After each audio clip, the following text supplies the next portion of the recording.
Ustaz, kan gini Ustaz, kan Tuhan itu kan pencipta ya satu ya. Kan Allah itu kan sang pencipta kan gitu, yang maha menciptakan.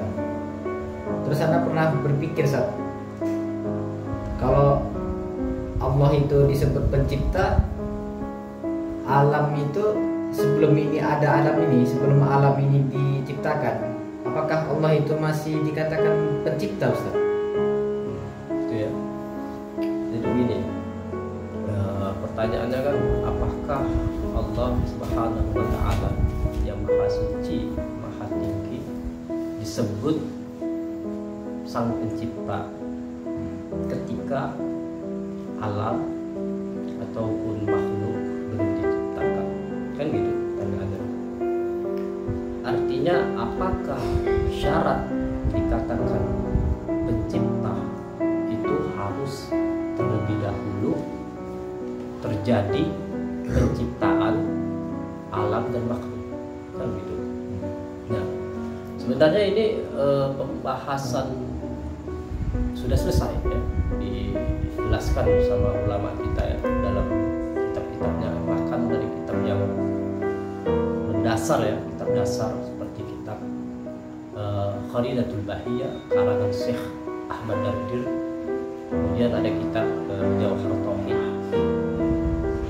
kemudian ada kitab Syarah Aqidatul Nasabiyah, sampai ke kitab Syarah Mawaqif Maqasid Maqasid karyanya Fakhruddin Ar-Razi rahimahullah taala.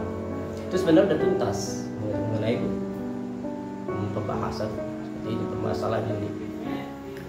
Jadi gini, mungkin ada kasih gambaran ya, Ustaz kasih gambaran sederhana ya.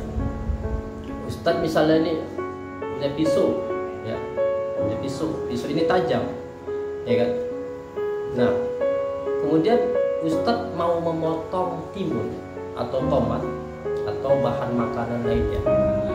Kira-kira menurut antum, kalau Ustaz potong itu timun dengan pisau yang tajam ini, terpotong enggak? Potong Ustaz. Potong ya, Terpotong. Nah, apakah bisa Ustaz katakan pisau ini tadi tajam meskipun belum Ustaz potong timun ini? Ya bisa lah Ustaz. Bisa kan? Bisa. Artinya dia tetap tajam, bener gak? Benar Ustaz. Walaupun tidak Ustaz potong timun itu, tetap pisau ini tajam. Nah, sederhananya seperti itu. Artinya apa? Allah Subhanahu wa Ta'ala tetap bisa dikatakan sang pencipta meskipun alat ini tadi belum diciptakan ya, belum dijadikan Allah Subhanahu wa Ta'ala. Ini kan pembahasan mengenai tentang tauhid ya, tentang ilmu kalam atau usuluddin, dasar-dasar agama. Tapi kalau di dalam filsafat ini disebut dengan al-falsafatul ula. Artinya filsafat pertama atau filsafat yang tertinggi. Jadi filsafat yang tertinggi itu adalah filsafat tentang Tuhan. Jadi ada filsuf muslim yang bernama Al-Kindi. Beliau punya kitab Risalah fil Falsafatil Ula. Ustaz dulu pernah beli kitab ini di Maktabah Usuluddin di Jami'ah Al-Azhar Syarif, tentunya dengan harga yang sesuai dengan ini kantong mahasiswa ya. Ustaz pernah beli itu. Beliau pernah mengomentari, berpendapat bahwasannya ilmu ketuhanan ini, al-falsafatul ula ini tadi adalah semulia-mulianya ilmu ya, seafdol-afdolnya ilmu. Kenapa? Karena ilmu ini membahas tentang asal muasal hakikat kebenaran ya, membahas tentang asal segala sesuatu gitu ya, membahas tentang Tuhan ya, yang maha tinggi, yang maha esa. Jadi beliau mengatakan ilmu ini ilmu yang tertinggi dari seluruh ilmu apa. Kenapa? Karena objek temanya itu adalah Tuhan. Berbeda kalau ilmu yang lain temanya itu makhluk, alam. Tentu Allah itu maha mulia. Oleh karena itu ilmu ini kenapa disebut ilmu yang paling mulia karena dilihat dari objek temanya itu apa, gitu ya.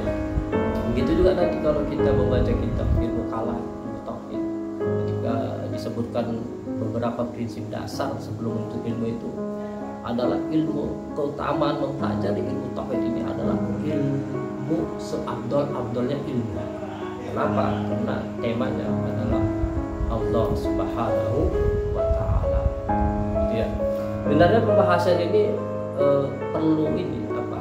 Mengaji dari yang dasar, artinya mungkin melalui kitab-kitab ulama, dan insya Allah mungkin perlu juga kita buka kajian melalui kitab Al-Kharidatul Bahriyah atau kitab Al-Fatwa, insya Allah ya.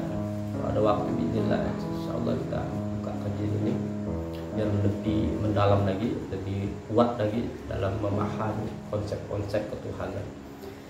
Insyaallah, subhanaka la ilma lana illa ma 'allamtana innaka antal halimul hakim wa anta alimul hakim wallahu a'lam bis-shawab. Billahi taufiq. Wassalam.